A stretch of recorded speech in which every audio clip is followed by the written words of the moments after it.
It's looking good. Oh man. Oh man.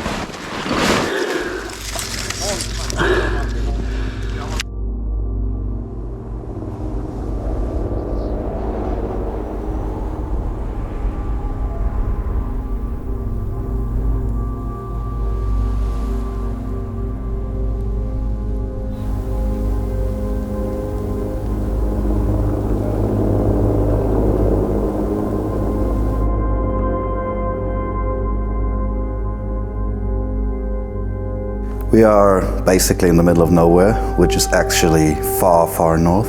We're roughly at the polar circle, and we're here in Sweden, close to Kiruna, at the Esrange Space Center.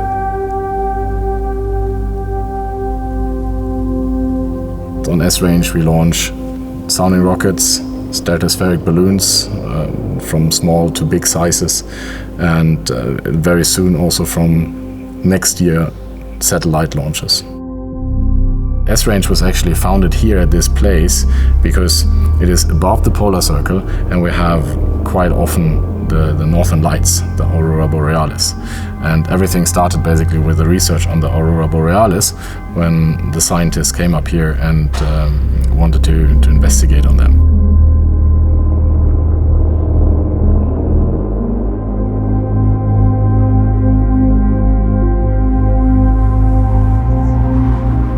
Actually, historically wise, we've been building space watches since a couple of decades actually.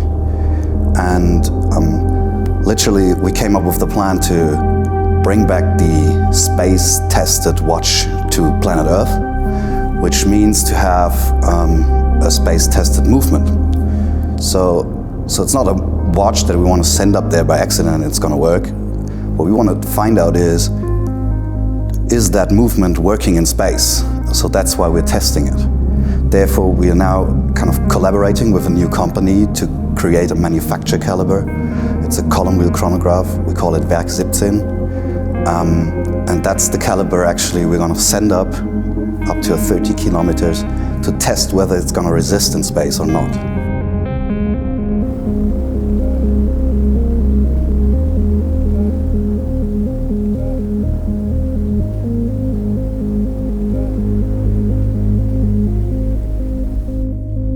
So on the upper part we have basically the gondola structure which will carry the watches.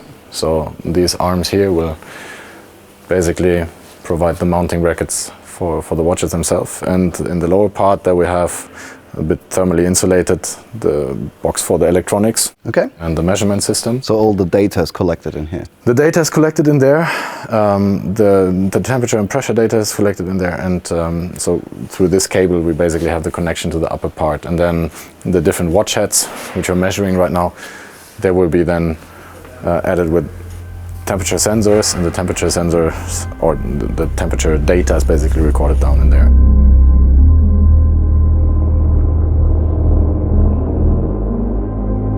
Im Prinzip aus der Theorie haben wir in Grenchen das Uhrwerk so entwickelt. Dann hast du Laborprüfungen gemacht in Grenchen, hast dir das in ein externes Labor auch gegeben und nicht intern, wo du dann alles nochmal durchgeprüft hast, ob es stimmt, was wir uns da ausgedacht haben.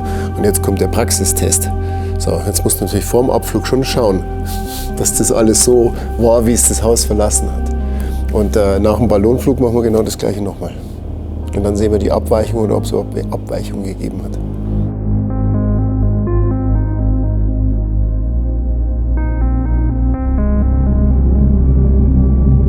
So basically we've mounted 13 movements on a gondola, which is hanging below or beneath a balloon that's filled up with a helium gas. And then the whole gondola system will be carried out into the sky and way beyond that actually.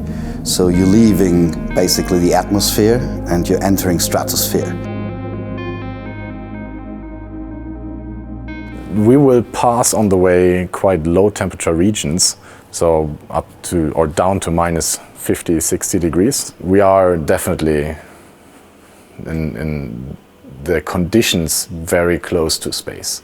So you still have like a rest density, a residual density of air, but it is very, very low. So you're almost at vacuum, so very low pressure.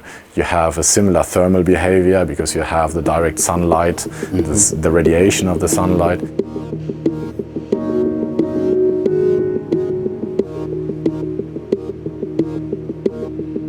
We want to do space-tested watches. We're not just doing some kind of watch and put it into space and see what's going to happen. So you really have to be in control of what your movement is capable of, taking. This is not like, oh, do we need this oil or that oil, or is it about the right glass or everything? At the end of the day, is the watch coming back safely, and is it still accurate? And I think that's the main point. We're doing it for people who travel that in the future, who go for space tourism like Virgin Galactic and they'll. Wenn du auf den Mars fliegst, solltest du vorher wissen, ob alles funktioniert. Der Trial and Error funktioniert nicht. Und jetzt im SSC haben wir eigentlich einen super Partner gefunden, der mit uns zusammen mal eine Weltraumnorm entwickelt. Und auch die Überlegung, wie kann ich in Grenchen ein Labor installieren, damit wir in Grenchen auch direkt Weltraum simulieren können.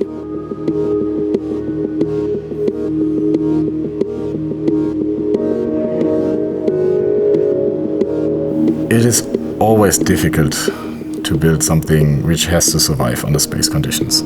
So those conditions are so special.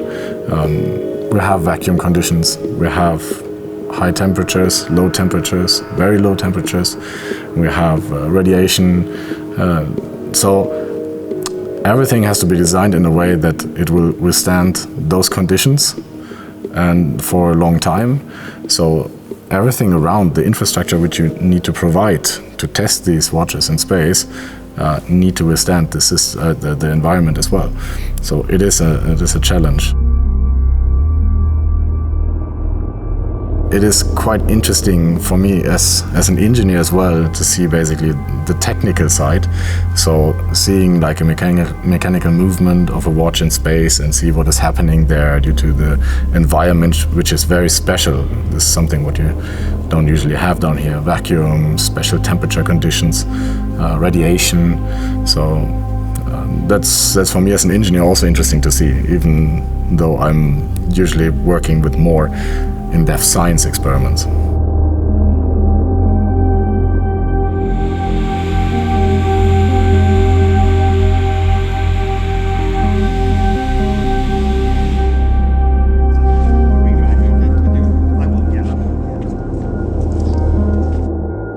Alle ready? Okay. 3, 2, 1, 0.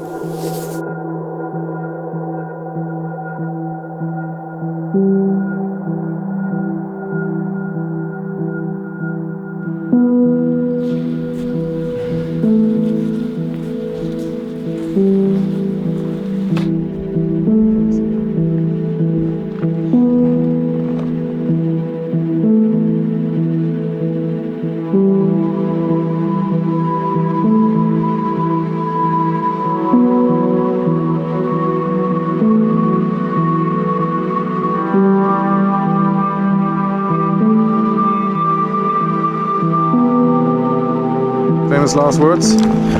Last words. You ready? Flieg nicht so hoch, mein kleiner Freund. Släpp sakta. Okay. Good luck. Lycka till. Låt den glida den där. 4, Efter handen. 3, 2, 1, launch.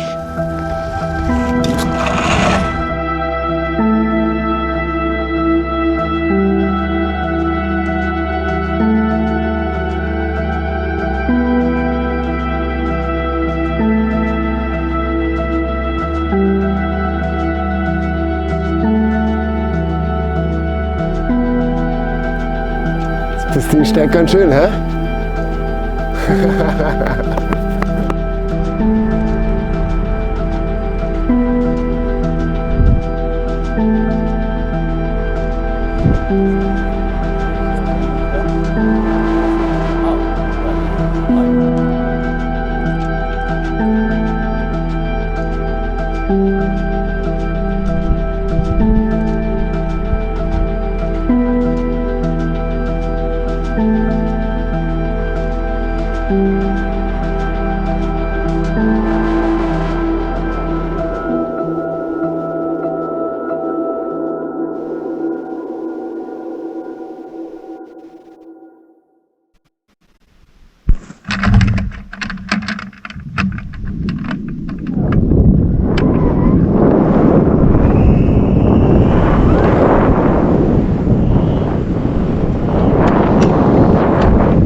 spotter. Oh, there it is, yeah. Yeah.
Looking good? Oh man. Oh man. So everything seems to be synchronized. The chronograph, I'm going through them one by one. So this one's working. Oh, that one actually stopped.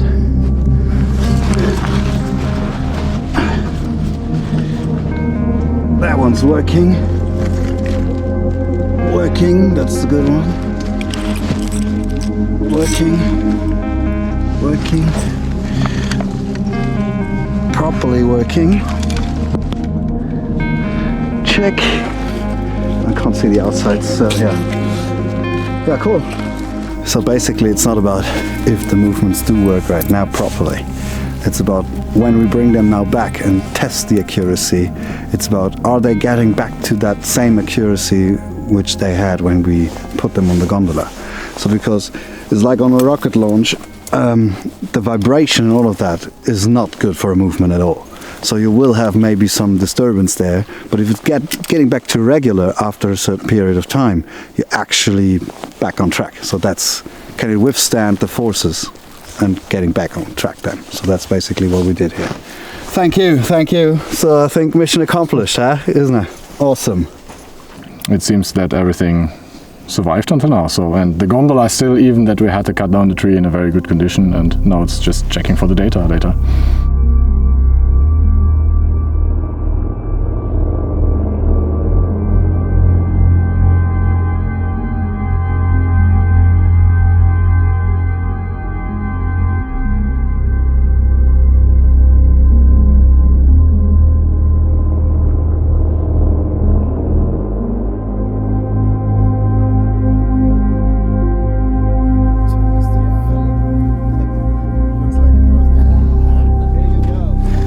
I'm excited for the data we get. Yeah.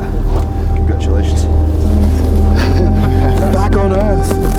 Back on Earth, yeah.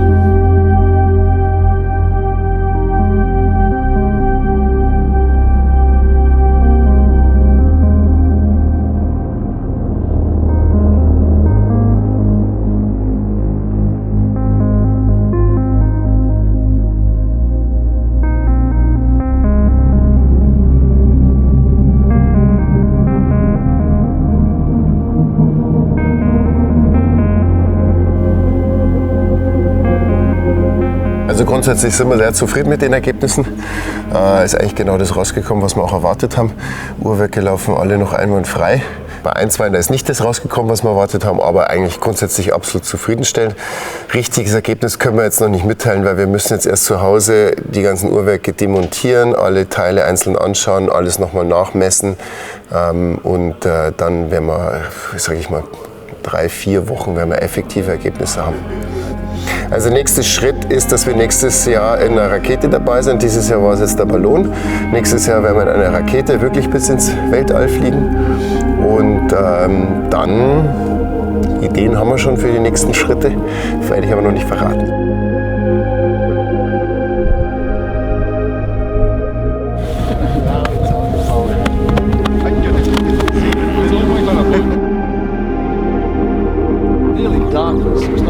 pushing actually.